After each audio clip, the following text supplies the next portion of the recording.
My face was still burning when the room went dead silent. The sound of my mother's palm hitting my cheek had just echoed through the entire ballroom. 200 wedding guests stared at us, their forks frozen halfway to their mouths. My mother, Diane, stood center stage under the hot LED lights, breathing heavily. In her left hand, she held a blue leather folder containing a deed to my $2 million lake house. She called it a gift of sacrifice for my younger brother Ryan's wedding. I called it grand larceny. She expected me to cry, to run off the stage, or to sign the papers just to make the embarrassment stop. Instead, I wiped a smear of lipstick from my jaw and pulled out my phone. With 3 taps on my screen, I bypassed the venue's secure network and took control of the 30-foot LED backdrop behind us. Welcome to Her Dignity Stories. Before I show you the exact file that made my mother's face turn completely white, tell me, where are you watching this story from? And what is the weather like right now where you live? Does it match your mood today? I'm really curious to see how far this story will travel. My name is Emily Carter. I am 34 years old. I work as a senior cybersecurity consultant in Seattle. My entire job is built on one rule: never trust verbal promises. Always verify the digital trail, the log files, and the encrypted signatures. People lie, but data doesn't. I applied that exact same logic to my personal life for years.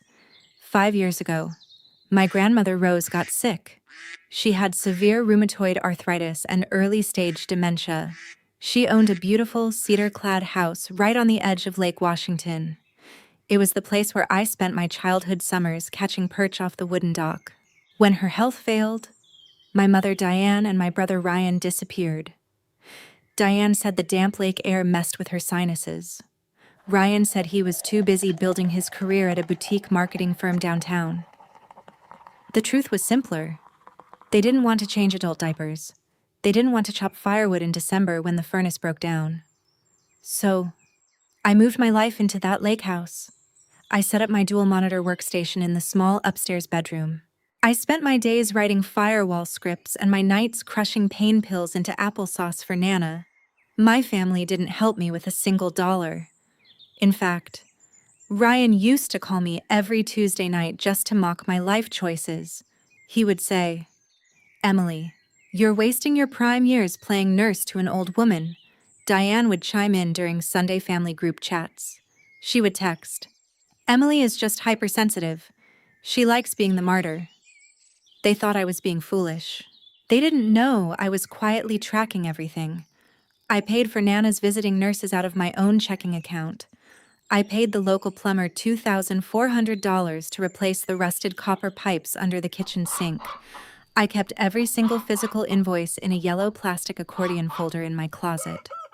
I scanned every receipt into a secure cloud drive. When Nana passed away peacefully last October, the family finally showed up. They wore expensive black coats and brought a fancy catering platter to the funeral. Ryan was already eyeing the private dock, asking if the wood was cedar or treated pine. 2 weeks later, we sat down in a cramped, beige office for the reading of the will. Nana's longtime attorney, Mr. Vance, adjusted his glasses and read the document. Because I had sacrificed my life and my finances to preserve her dignity, Nana left the lake house entirely to me. The property valuation came in at exactly $1.95 million. I braced myself for an absolute explosion from my mother. I expected Diane to scream, to flip the table, or to call me a thief. But she didn't. Instead, a cold, calm smile spread across her face. She reached over, tapped Ryan on his knee, and looked directly at me. She said, "Don't worry about the heavy lifting. Emily, Ryan will handle the property maintenance from now on." Her voice was flat, casual, and completely certain. It sent a chill straight down my spine. I left the office without saying a word, gripping my steering wheel until my knuckles turned white. I drove straight back to the lake house through the heavy Seattle rain. It was nearly midnight when I pulled into the gravel driveway. I walked up the wooden porch steps and reached into my coat pocket for my brass house key. I reached for the old iron doorknob. I didn't even insert my key. The knob turned effortlessly in my hand. The heavy front door swung open into the dark, silent hallway. My heart dropped into my stomach.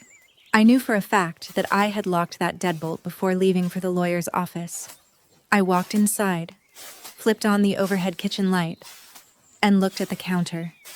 Sitting next to my coffee maker was a small, plastic key tags wrapper from the hardware store down the street. Diane hadn't panicked at the lawyer's office because she already had her own plan. She had secretly taken Nana's spare house keys from the kitchen drawer weeks before Nana even passed away. She had gone to the hardware store, paid $3, and made a duplicate set for Ryan. They didn't care what the legal will said. They already believed the house belonged to them. The next morning, I didn't call the police about the unlocked door. I didn't storm over to my mother's condo either. Instead, I sat at my desk and changed every single lock on the property. I paid a local locksmith $900 to install high-grade electronic deadbolts. I set up 3 outdoor security cameras pointing at the gravel driveway and the private dock. That was the day the text messages started changing. The family group chat, which used to be filled with recipes and holiday planning, became a weapon. My mother, Diane, fired the first shot. She sent a long, rambling paragraph to 30 of our extended relatives. She wrote that a family's legacy should always be held by the men who carry the last name. She said Ryan was the future of the Carter family, not me. Then came the poison. She explicitly told everyone that I had used my proximity to Nana to manipulate her. She wrote that I took advantage of a confused, senile old woman in her final days. Ryan played his part perfectly, right beneath her message. He texted, "The Langfords are asking about our family assets. Sophie's dad is a major developer in the city. If they find out my own sister cheated me out of my inheritance, the wedding is off. I'll lose Sophie because Emily wants a house too big for one person." The relatives swallowed every single word. My Aunt Denise replied with a furious emoji, calling me a parasite. My Uncle Bob said greed had completely changed me. Within 48 hours, I was totally isolated. Thanksgiving was only 3 weeks away. I received a separate, private email from Diane. She told me that my presence would only stress the family during the holidays. She said I could spend Thanksgiving alone in the house I wanted so badly. I sat in my home office surrounded by my 3 glowing monitors. The room was completely dark except for the blue light from my screens. My phone just kept vibrating against the wooden desk. Buzz, buzz, buzz. Every notification felt like a brick being added to a wall separating me from the world. The anger inside my chest was thick, heavy, and suffocating. I was the one who cleaned Nana's bedsheets when she was too weak to move. I was the one who sat in the emergency room at 2 a.m. while Ryan was out drinking with his friends. Now, I was the villain. But I didn't reply to the group chat. I didn't defend myself. I opened my network monitoring software and began logging every single message. I created a folder on my desktop called Family Defamation. I took screenshots of every accusation, every insult, and every lie. Then, a week before Thanksgiving, I found something that changed everything. My cousin accidentally forwarded me a public Facebook post written by my Aunt Denise. The post praised Diane for being a strong mother. It said Diane was doing the hard work of dealing with an unstable, predatory daughter. My eyes narrowed as I read the text on my monitor. I didn't care about my aunt's opinion. I cared about the specific vocabulary she used. She didn't use normal family insults. She used terms like undue influence. She used the phrase lack of testamentary capacity. She mentioned a retroactive medical evaluation of the decedent. Those weren't words my Aunt Denise knew. She works as a cashier at a grocery store in Tacoma. Those were words written by an estate litigation attorney. The realization hit me like a splash of freezing lake water. My mother and brother weren't just venting their frustration to our relatives. They weren't just trying to make me feel guilty so I would hand over the keys. They were systematically poisoning the family to create a network of witnesses. They were actively preparing a formal, retroactive lawsuit to declare Grandma Rose mentally incompetent. They wanted a judge to throw out the will completely. They were building a legal cage around me, using my own aunts and uncles as the bars. I leaned back in my office chair, my heart pounding hard against my ribs. They thought my silence meant I was breaking under the pressure. They thought a tech girl from Seattle would just hide behind her monitors and cry. They had no idea that, in the world of security, once you identify the hack, you let the intruder keep moving. You let them get comfortable in the system. You let them think they are winning until you have enough data to shut them down permanently. I clicked on my desktop folder, opened a new audio recording software, and linked it to my phone line. I sat back, looked out the dark window at the black water of Lake Washington, and waited for my mother's next move. 3 months before Ryan's wedding, my system-wide alerts went off. It didn't start with a threatening text message or another family rumor. It started with a calendar notification. I had scheduled a routine follow-up meeting with Mr. Vance, Nana's lifelong estate attorney. We needed to finalize some tax documentation for the property transfer on the lake house. 2 hours before the meeting, his assistant called. Her voice sounded strangely tense over the phone. She said, "Mr. Vance had to cancel our appointment due to an urgent personal conflict." She didn't offer a reschedule date. When I tried calling his direct office line the next day, it went straight to voicemail. By Friday, the law firm's website had removed his profile completely. A man who had practiced estate law in Seattle for 40 years does not just vanish into thin air. In my line of work, an abrupt break in a normal operational pattern is a critical red flag. It means the system has been compromised from the inside. I didn't wait for my family to explain what was happening. I took immediate, defensive action. On a rainy Tuesday afternoon, I drove downtown and sat in a crowded coffee shop across from my bank. The air inside smelled of burnt espresso and wet umbrellas. I opened my laptop, connected to a secure cellular hotspot, and called Marcus. Marcus was an old college friend from my computer science days at UW. He now works as a senior risk analyst for a major title insurance company in King County. He has direct back-end access to the county's digital property database and deed registries. I didn't tell him about my mother's text messages or the family smear campaign. I kept it purely professional. I said, "Marcus, I need you to run a stealth query on my parcel number for the Lake Washington property. Check for any pending liens, title pull requests, or recent secondary digital inquiries. Don't log it under my name." Marcus laughed through the receiver and told me I was being paranoid, but I could hear his fingers immediately clicking across his mechanical keyboard. I sat there, watching the gray Seattle rain beat against the coffee shop window. I took a slow sip of my black coffee. It tasted bitter, cold, and entirely real. My screen flickered as Marcus sent me an encrypted PDF attachment through a secure link. His laughter had completely stopped. He said, "Emily, you're not paranoid. Someone has pinned an active financial inquiry on your deed. A private secondary lender called Apex Capital just pulled your property file 48 hours ago. They are processing a $150,000 bridge loan application." My chest went completely tight, but my mind went ice cold. A bridge loan is short-term, high-interest financing usually used to secure quick cash before selling an asset. I asked, "Who is listed as the primary applicant?" Marcus read the data straight from the county log. The applicant is a corporate entity registered last month called Carter Legacy Holdings LLC. The managing member on the state business registry is Ryan Carter. My younger brother had created a shell company using our family name, but it got worse.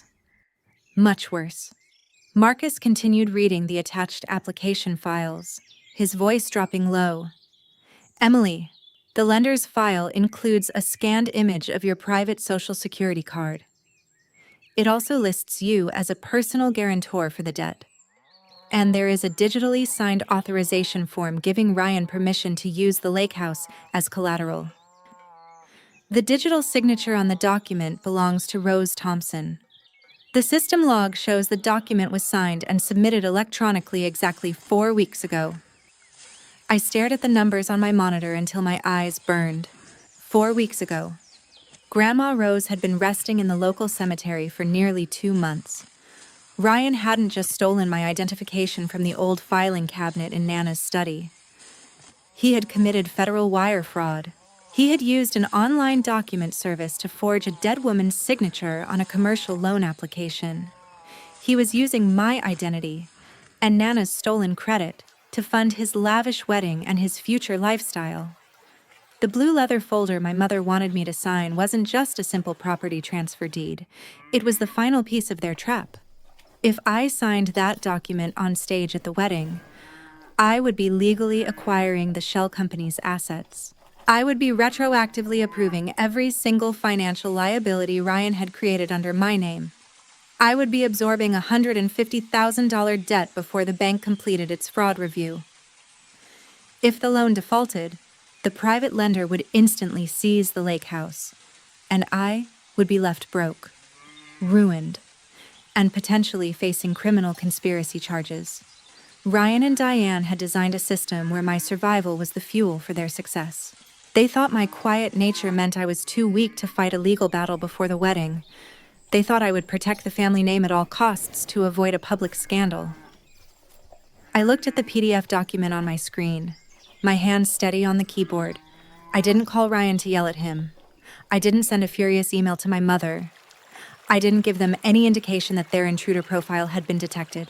I simply downloaded the entire loan file, verified the metadata hashes, and saved them to 3 separate physical flash drives.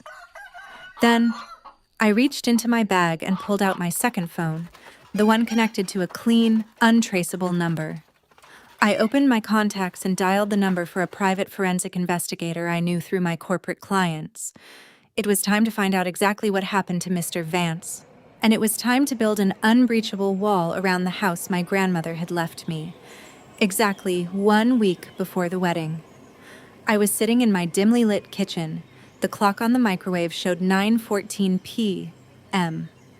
Outside, the wind was making the old cedar trees brush against the kitchen window. I was running a security scan on my work laptop when my phone started vibrating on the granite countertop. The caller ID showed Mom. I didn't rush to answer it. I took a slow breath and reached into my pocket for my second phone. I opened my mobile audio intercept app and synchronized it with my main phone line. This software doesn't just record audio, it logs the exact timestamps, incoming signal data, and voice frequencies. I pressed the record button. Then, I swiped the screen on my main phone and put it on speaker. "Hello? Emily?" My mother's voice came through the speaker. Her tone wasn't angry anymore. It wasn't the sharp, biting voice from the family group chat. It was eerily sweet. It was the exact, high-pitched kitchen voice she used when I was 10 years old. The voice she used whenever she wanted me to wash the dinner dishes or clean up Ryan's messes.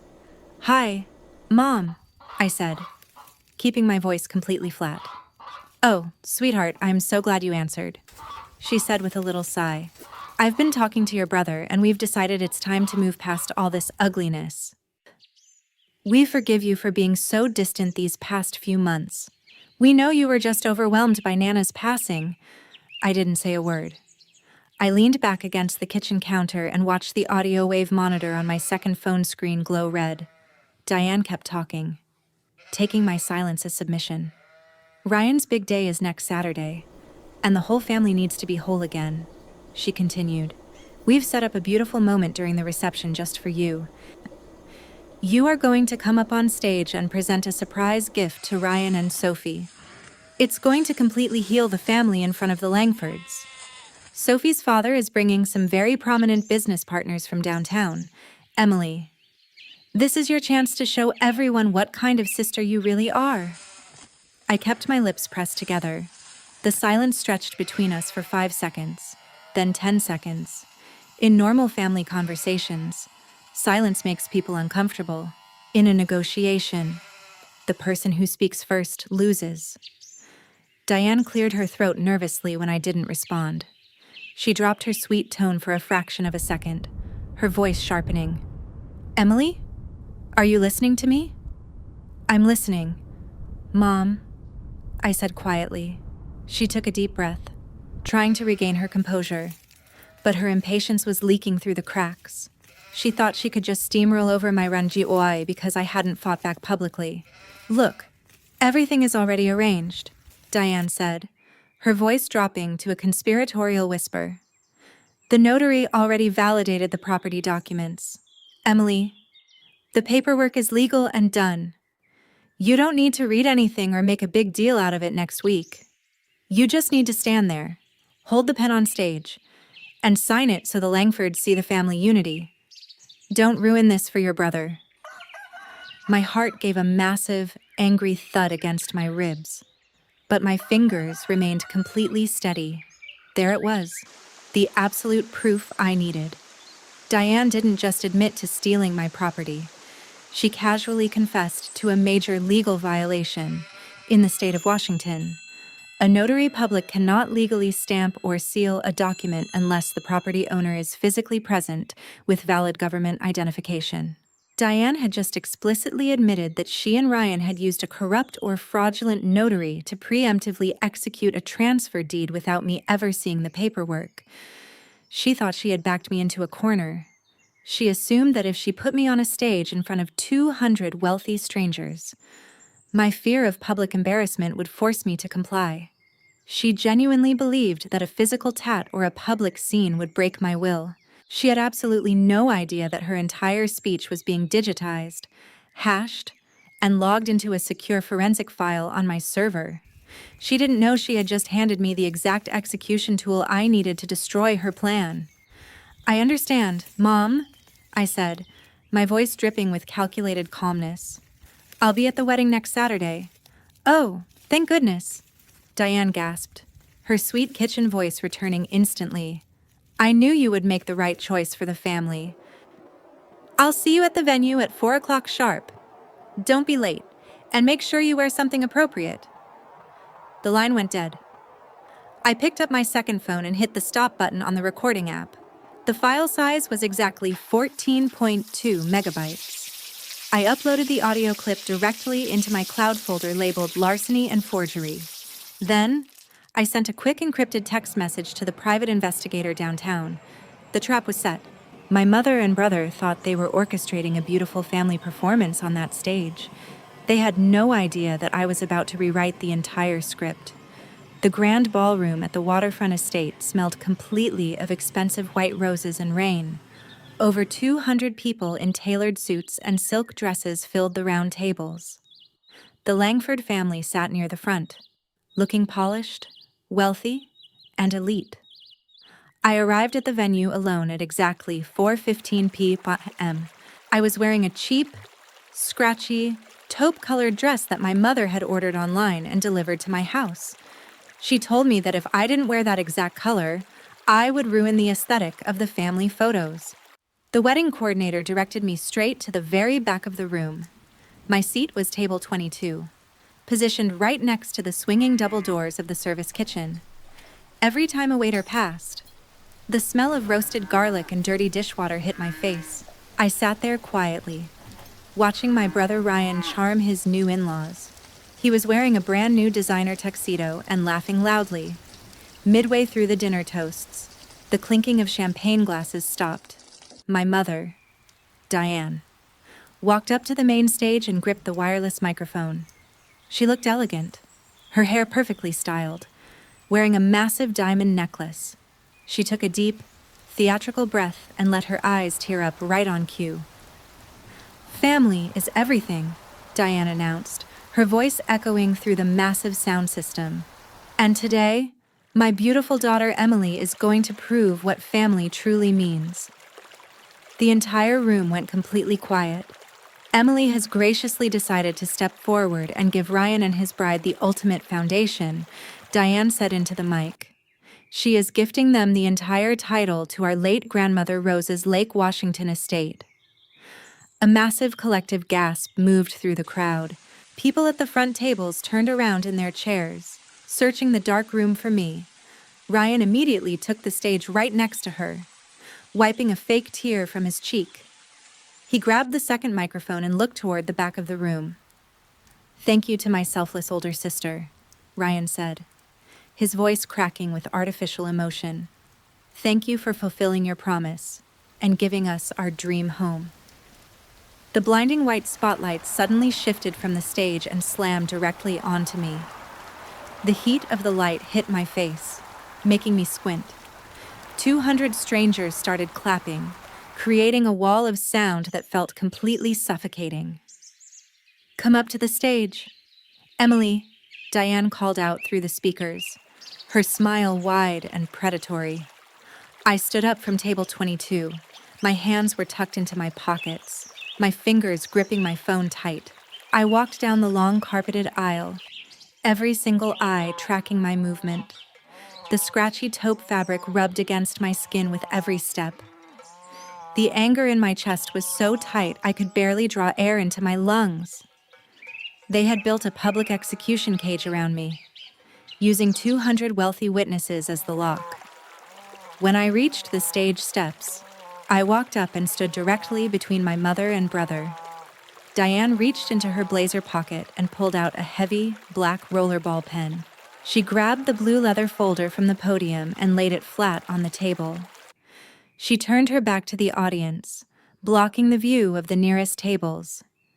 She leaned her face inches away from mine, her perfume smelling sickeningly sweet. Her elegant face hardened into stone, her teeth clenched behind her frozen, painted smile. "You are going to sign this deed right now, Emily," Diane whispered, her voice a sharp, venomous hiss. "If you don't sign it, I will immediately tell the Langford family lawyers that you stole $50,000 from Rose's bank account last year. I have the modified bank printouts ready in my purse. The police are already standing by in the lobby, and I will have them walk in here and cuff you in front of everyone. Sign the paper, or you leave this wedding in a squad car." Ryan stood right behind her, his eyes cold, staring at me like I was already defeated. They thought the threat of a public arrest would break my mind completely. They thought I would cave just to keep my clean record and my professional reputation. They had absolutely no idea that I had spent the last 48 hours verifying every single lock on my own system. I looked down at the document inside the folder, my thumb pressing the unlock button on my phone inside my pocket. The stage lights were burning hot against the back of my neck. I looked at my mother's tight, desperate face, and then I looked down at the pen in her hand. The performance was over, and it was time to deploy the override. I looked down at the signature line on the document. My fingers brushed the cool metal of the old silver bracelet on my left wrist. It was Nana's bracelet. I remembered the last afternoon I spent sitting by her bed at the lake house. She had looked out at the water, gripped my hand, and whispered her final piece of advice. "Never let them mistake your silence for a lack of coordinates, Emily." That memory cleared away every ounce of fear in my brain. My hands stopped shaking. I didn't pick up the heavy black rollerball pen. Instead, I reached out and calmly pushed it flat onto the table, away from the folder. I looked directly into my mother's wide, desperate eyes. I took a deep, steady breath. "No," I said. My voice was quiet, but it was completely clear. The microphone on the podium picked it up and carried it straight across the ballroom. Diane's frozen smile shattered instantly. Her elegant face twisted into pure, unfiltered rage. She forgot about the Langfords. She forgot about the 200 high society guests watching from the tables. She completely lost control of her manicured persona.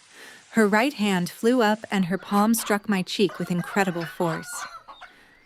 A sharp, cracking sound echoed through the entire ballroom sound system. The impact rattled my teeth. My skin burned instantly under the hot stage lights. I heard a massive, collective gasp explode from the audience. Someone near the front row knocked over a champagne glass, and it shattered on the hardwood floor.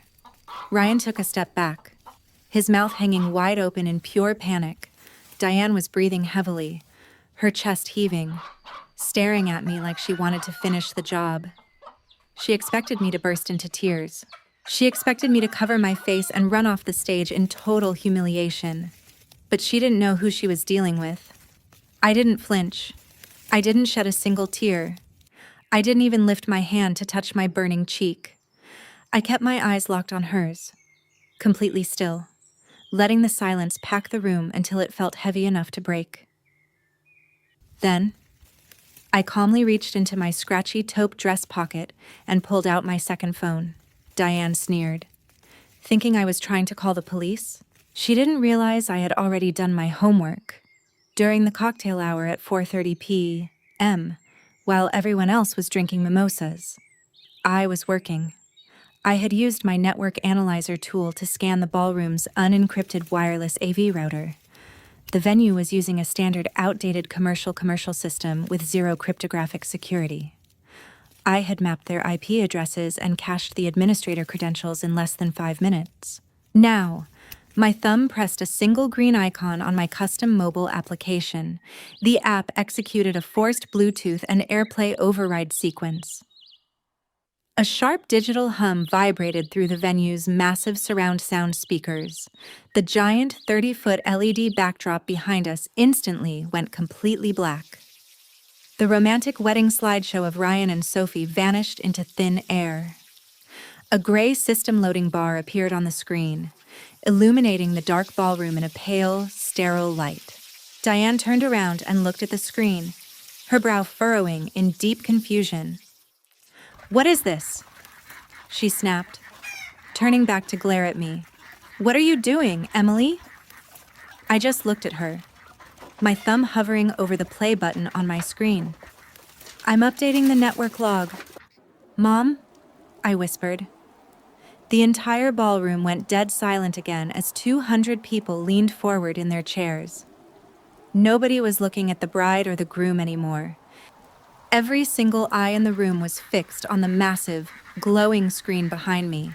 The system bar reached 100%, and a large audio wave graphic began to pulse in bright red. I pressed play. The red audio wave on the 30-foot LED screen began to pulse sharply. A crisp, loud audio track blasted through the ballroom's high-end surround sound speakers. It was my mother Diane's voice. It was completely clear, echoing off the high ceilings of the waterfront estate. "I don't care if the deed is in her name," Diane's recorded voice boomed across the silent room. "Ryan already took the bridge loan against it. If Emily tries to speak at the wedding, I'll have our cousin in the precinct escort her out as mentally unstable. Just make sure the Langfords think we own the property outright before the marriage certificate is filed." The words cut through the ballroom like a buzzsaw. Every single person in the audience froze. Sophie's father stood up so fast his heavy oak chair scraped loudly against the floor. His face turned a deep, furious shade of crimson. Sophie stared at Ryan, her bridal veil shaking as her hands went to her mouth. Diane's face drained of color so fast she looked like a ghost under the hot stage lights. She lunged toward the podium, trying to knock over the microphone stand. "Turn it off!"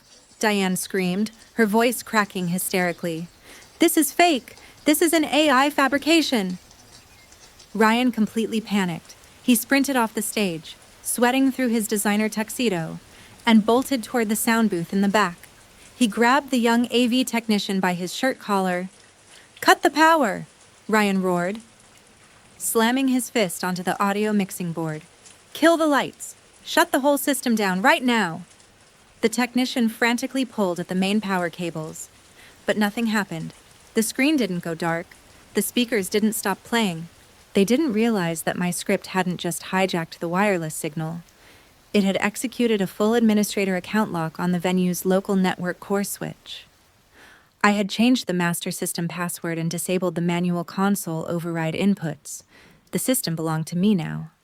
Ryan stood by the mixing board, pulling hair out of his head, totally powerless. Then, the red line on the screen flattened for a second, and a second audio file automatically initialized. This was the hidden twist they never saw coming. A man's voice, raspy and nervous, came through the speakers next. "Look, Ryan, the county database isn't stupid," the voice said. "I can put my notary's stamp on the paperwork, but Rose Thompson's death certificate is public record."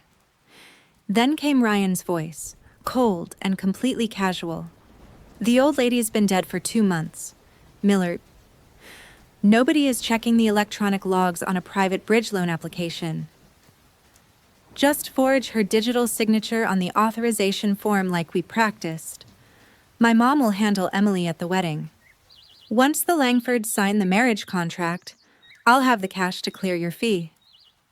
The entire ballroom turned into a vacuum of absolute shock. 200 people sat there, listening to my younger brother explicitly plan a federal financial crime. The illusion of the wealthy, prestigious Carter family was totally obliterated in less than 2 minutes. Sophie ripped her diamond wedding ring off her finger and threw it directly at Ryan's chest. Her father marched down the center aisle, pulling out his cell phone, his eyes locked on my brother. Diane dropped to her knees right on the stage, her expensive dress spilling around her, covering her face. She wasn't looking at the crowd. She was looking at me, her eyes filled with absolute terror and deep, burning humiliation. I stood center stage, my burning cheek still red from her strike, holding my phone in my hand. I didn't say a single word to them. I didn't need to. I let the data speak for itself. In the world of cybersecurity, when a system is thoroughly breached, you don't argue with the malware. You just let the log files show the world exactly what it did. I looked over at the head table where Sophie's family sat in absolute disgust. They were prominent developers in Seattle, and their reputation was everything. Hearing Ryan openly talk about committing wire fraud to secure their marriage contract was the ultimate exposure. Ryan was shaking so hard he could barely stand by the sound booth. He looked toward the main exit doors, but 2 large security guards hired by the venue were already moving to block the perimeter. The guests began talking in frantic, hushed whispers all across the room. I knew something was off about his business, an uncle muttered near the back. "He forged a dead woman's signature," a cousin whispered in complete disbelief. Every single person who had spent the last 3 months calling me unstable and greedy was now staring at the floor in pure shame. The network of witnesses my mother had spent months building had instantly turned into a jury against them. Diane tried to pull herself up by holding onto the edge of the stage podium. Her diamond necklace was crooked, and her eyes were wild with desperation. "Emily, please. Think about what you are doing to your brother," she hissed under her breath, trying to keep her voice away from the mic. "This is going to ruin his life permanently." I looked at her, my expression completely wooden. "He built the system." "Mom," I said, loud enough for the microphone to catch it, "I'm just running the audit." The audio on the screen finished playing, leaving a massive, heavy silence in the room. The screen displayed a static log file with the time-stamped IP address tracing back directly to Ryan's home internet connection. There was no way out, no excuse, and no second act. The entire wedding had unraveled in a matter of minutes, leaving the villains completely exposed under the very lights they bought with stolen credit. The heavy double doors at the back of the ballroom slammed open with a massive thud. The sound of the pouring Seattle rain outside echoed loudly into the quiet room. Everyone at the wedding tables turned around instantly. 2 tall, uniformed law enforcement officers stepped inside. They weren't local patrol cops. They wore the dark jackets of the State Financial Crimes Unit. Walking directly between them was a woman carrying a heavy leather briefcase. It wasn't Grandma Rose. Of course, it was Sophia Vance. She is a top-tier forensic estate attorney in the city. She is also the daughter and business partner of Mr. Vance, Nana's missing lawyer. The room was so quiet you could hear the water dripping from the officers' raincoats onto the carpet. They walked slowly down the center aisle, straight toward the main stage. My mother, Diane, tried to pull herself up, gripping the edge of the podium until her knuckles turned white. She pointed a shaking finger at the massive LED screen behind me. "Officers, thank goodness you are here," Diane shouted, her voice shaking with desperate fury. "My daughter Emily has hacked this venue. She is playing a completely fake, AI-generated audio file to ruin my son's wedding. It's a total lie, and it's defamation." Sophia Vance didn't even look at her. She walked right up the stage steps and set her heavy briefcase flat on the table next to the blue folder. She popped the brass latches open with a loud click. "Mrs. Carter, the audio isn't fake, and you know it," Sophia said, her voice completely flat and professional. She pulled out a thick packet of white documents with official county stamps on top. "My name is Sophia Vance, and my firm represents the estate of Rose Thompson. My father didn't disappear because he wanted to cancel his appointments with Emily. He went into an emergency medical facility for a sudden stroke 3 months ago. But before his medical emergency, he logged an unauthorized access attempt on Nana's master estate file." Diane stepped back, her mouth opening and closing like a fish out of water. Sophia laid the stamped papers directly over the fraudulent deed. "This is a certified copy of a federal bank fraud alert," Sophia announced, looking out at the crowd. "And this is a civil injunction signed by a judge downtown exactly 3 hours ago."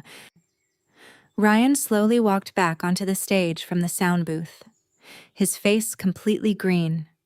"You can't do this," Ryan whispered, sweat dripping down his neck onto his tuxedo collar. "This is a private family dispute. We can fix the paperwork later." The older officer stepped forward, pulling a pair of heavy steel handcuffs from his utility belt. "Mr. Carter, this stopped being a family dispute weeks ago," the officer said. This was the moment the full trap snapped shut on them. Diane and Ryan genuinely believed that I was just a quiet tech girl who would wait for a miracle. They thought I would just stand on this stage and cry while they took my home. They didn't know that I am always the active administrator of my own life. I didn't wait for the wedding day to find a solution. 48 hours ago, I had taken the complete digital forensic trail straight to the state prosecutor's office. I had given them the metadata from Ryan's shell company registration. I had given them the time-stamped IP logs showing exactly when he used my social security number on the loan application. The officers weren't here to ask questions or listen to excuses. They were here to execute an active warrant. "Ryan Carter, you are under arrest for grand larceny, identity theft, and federal wire fraud," the older officer said. He grabbed Ryan's wrist, spun him around, and snapped the steel cuffs tightly over his designer watch. Ryan let out a pathetic, high-pitched whimper. "Mom, help me!" Ryan screamed, his knees buckling as the officers pulled him toward the side exit. "Tell them it was your idea! Tell them you told me to do it!" Diane let out a horrific, breathless shriek and threw herself toward the officers. "Get your hands off my son!" Diane roared, her elegant composure completely disintegrating into madness. The second officer stepped firmly between her and Ryan, his hand resting on his belt. "Ma'am, step back immediately, or you will be arrested for obstruction of justice," he warned. Diane froze, her chest heaving, looking at her son being led away in handcuffs in front of 200 people. The Langford family didn't say a single word. Sophie's father just nodded at the officers, then grabbed his daughter's arm and led her toward the back door. The wealthy guests began grabbing their coats and purses, rushing to get away from the scandal. The dream of the elite Carter legacy was completely dead. I stood by the podium, watching the officers lead my younger brother out into the pouring rain. Sophia Vance turned to me and handed me a certified copy of the injunction. The lender has officially frozen the Carter Legacy Holdings account. Emily," Sophia said quietly, Your property deed is completely secure. I took the document, my fingers steady against the paper. My cheek still throbbed from my mother's slap. But inside my chest, the air felt completely clean for the first time in months. I looked down at Diane, who was now sitting flat on the stage floor, sobbing into her hands. The system audit was finally complete, and the malicious actors had been deleted from the network. The private holding room behind the ballroom was dead quiet. The luxury wedding had completely collapsed in less than 30 minutes. Sophie and the entire Langford family had already left through the service exit with their private security team. The tables outside were covered in melting ice sculptures and half-eaten prime rib plates. I stood near the small laminate desk, my shoulder bag slung over my taupe dress. My mother, Diane, fell straight to her knees on the linoleum floor. Her eyeliner was smeared across her cheeks, and her gold diamond necklace hung crookedly around her neck. She was no longer acting like the queen of the family. She crawled forward a few inches and tried to grab my right hand. "Emily, please. You have to talk to the state investigators right now." Diane wept, her voice cracking completely. "Tell them it was all just a big family misunderstanding. Tell them you verbally approved the bridge loan before the wedding. If you don't withdraw your digital report, Ryan is going to a state penitentiary. He won't survive a prison cell. Emily." She looked up at me, using the ultimate guilt weapon she had practiced my entire life. "I am your mother," she whispered, her hands shaking against her knees. "I carried you for 9 months. I gave you life." I looked down at her, and I didn't feel the old familiar panic. I didn't feel the urge to rescue her from her own choices. I smoothly pulled my hand back, stepping completely out of her physical reach. I looked over at the corner of the room where Ryan was sitting in a plastic chair, his wrists cuffed behind his back. He was staring at his polished Italian leather shoes, crying silently. "You didn't give me life, Diane," I said, my voice completely flat and unyielding. "You used my life to collateralize your lies." Diane flinched as if I had struck her back. "What are you talking about?" she gasped, wiping her nose with the back of her hand. "We always took care of you." I reached into my bag and pulled out a second, smaller paper packet that Sophia Vance had given me. This was the final piece of the system audit.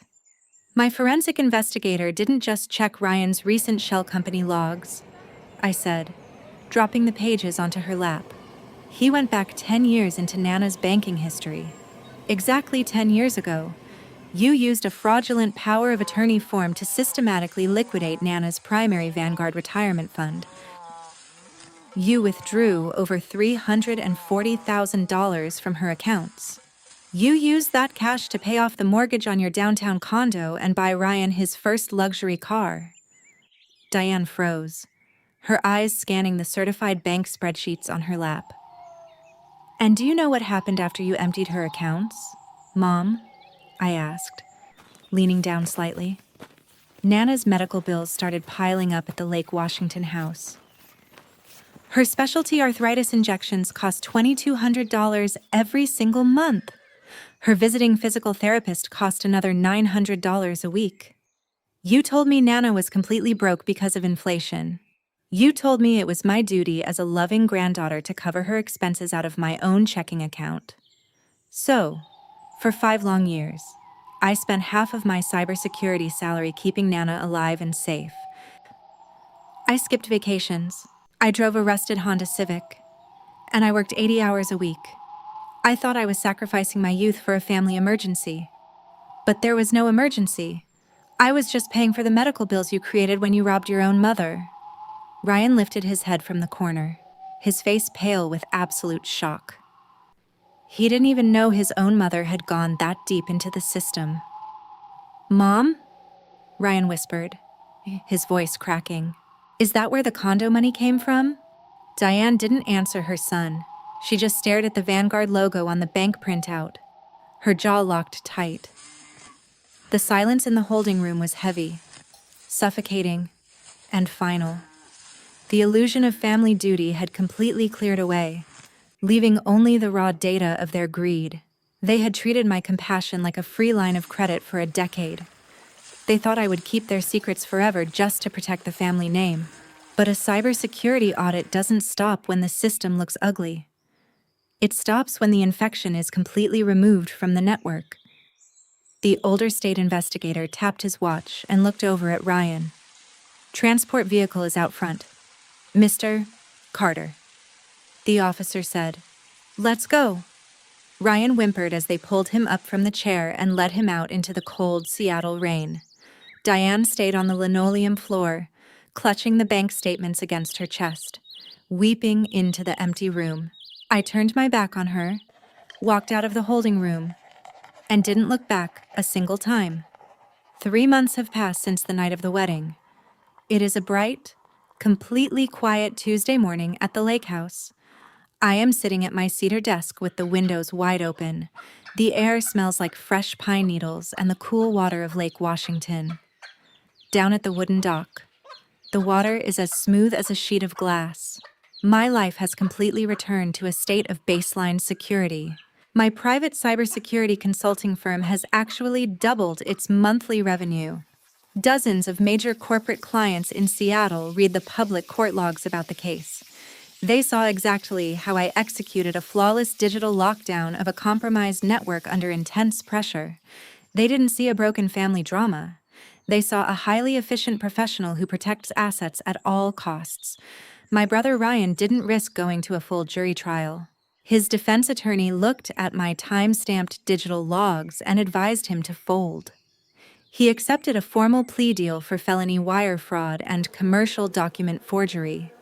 The judge sentenced him to 5 years of strict supervised probation. He also signed a mandatory asset liquidation order to pay back the private lenders. His brand new sports car and his luxury lease downtown were seized by the county sheriff last month. My mother Diane had to face her own financial reality as well. She was legally forced to sell her high-end condo near the waterfront to clear the fraudulent bridge loan. She packed her expensive designer clothes into basic cardboard boxes. She moved into a small, 600-square-foot rental apartment in an industrial zone outside the city. It isn't homelessness. It is just the exact life her actual retirement income can support without using my salary. At 10:15 a.m., the mail carrier drove up the gravel driveway. He dropped a single, certified white envelope into my metal mailbox by the porch. I walked outside, pulled it out, and looked at the return address. The handwriting was small, shaky, and immediately familiar. It was from Diane. I walked back into my kitchen, grabbed a cup of black coffee, and sat down to read it. I expected the usual venom. I expected her to call me an ungrateful daughter or blame me for destroying Ryan's career. But she didn't. The letter contained absolutely no insults or aggressive demands. She wrote a desperate, 3-page apology about how lonely her new apartment feels. She said she wakes up every single night crying about the mistakes she made on that stage. At the very end, she begged me to let her visit the lake house just one last time to look at Nana's old garden. It sounded incredibly real, soft, and completely remorseful. For a split second, a tiny ounce of the old family guilt tried to flare up in my chest. But then, I turned the final page over to check for any attachments. This was the hidden twist that proved the system was still infected. Stapled to the back of the letter was a small, printed bank receipt. It showed that Diane had attempted to wire exactly $5,000 directly into my business checking account. She wrote a little note next to the number. "A small piece of the money I owe you for Nana's medical bills." I didn't just accept the money and call her back.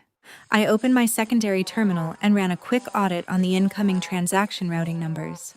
My automated fraud tracking software instantly flagged the deposit with a bright yellow warning banner. The $5,000 hadn't come from her actual savings account or her legal retirement fund. Diane had opened a brand new, high-interest commercial credit line under a completely fake business name. The transaction was pulled directly from an overdrawn, illegal line of credit that was already triggering internal bank alerts. She was still doing it. She hadn't changed a single thing about her operational profile. She was actively using fraudulent, stolen funds to try and buy her way back into my secure perimeter. She thought a desperate apology and a fake check would make me drop my legal guards. She genuinely believed that I would let my emotions override my logical parameters. I looked at the printed receipt, and then I looked down at her shaky handwriting on the letter. I didn't feel angry. I didn't feel sad or disappointed either. I just felt a deep, distant sense of complete exhaustion. I stood up from the kitchen counter and walked over to the heavy office shredder next to my desk. I didn't write a furious text message back to her apartment. I didn't call her new phone line to argue about the illegal credit transaction. I fed the 3 pages of her letter and the fraudulent bank receipt directly into the metal teeth of the machine. The motor hummed loudly for 5 seconds, reducing her desperate words into thousands of tiny white shreds. I sat back down at my dual monitors, cleared the warning log from my screen, and went straight back to my work. The twilight sky over Lake Washington is turning a deep, dark purple. I walk down to the very edge of my private wooden dock. The evening breeze is cool against my face. My fingers gently brush against Nana's old silver bracelet on my left wrist. I can hear the small, rhythmic sound of the water lapping against the cedar pilings below. I walk back up the lawn, step inside my dark entryway, and close the heavy front door. I turn the solid brass deadbolt until it locks with a deep, satisfying click. Then, I tap the touchpad on my wall to arm my high-grade perimeter defense matrix. The system chimes softly, locking down every window, camera, and digital access point on my property. For a long time, I thought dealing with family trauma meant I had to be loud. I thought I had to scream back, match their chaos, or trade insults in a family group chat. But this entire ordeal has taught me a much more valuable lesson. True revenge isn't about burning down houses or fighting toxic people with fire. True revenge is simply becoming entirely unavailable for harm. It is about building an unbreachable wall around your peace and letting the data speak for itself. It is about leaving the raw truth standing in public without softening a single syllable for the comfort of the people who broke you. I am no longer their scapegoat, their financial backup plan, or their silent victim. My mother Diane and my brother Ryan designed a system built on entitlement, forgery, and theft. I just ran a professional audit and deleted their access to my life permanently. People in my life often ask me if I will ever let my mother cross my threshold again. They ask if I can ever truly forgive her for what happened on that wedding stage. My answer to them is always the exact same thing. Forgiveness and access are 2 completely different systems. You can release the old anger in therapy without ever handing back the physical key to your front door. You can wish someone well from a massive, unbreachable distance. So, I want to look you directly in the eye and ask you a very honest question. If your own mother signed your name to an illegal debt, isolated you from your entire family, and slapped you in front of 200 people, would you ever open that door again? Would you let her back into your life just because she is blood? Or would you keep the absolute peace you spent your entire life trying to find? Please share your honest thoughts in the comments below down here. I know many of you are dealing with your own quiet battles against family entitlement right now. If you want to see exactly how other people stood up to family injustice and deep betrayal, click on the video appearing on your screen right now. Our channel is filled with real song pang and empowering stories just like this one. In our next upcoming video, I am going to share an unbelievable story about another family dynamic where an entitled sibling tried to legally seize an elderly parent's retirement estate, only for the daughter to deliver a brilliant counterstrike that left the entire family completely silent. You definitely do not want to miss that showdown. Hit that subscribe button so you don't miss the next upload. Thank you for sitting down with me tonight by the water. Stay safe, set your boundaries, and keep your perimeter completely secure.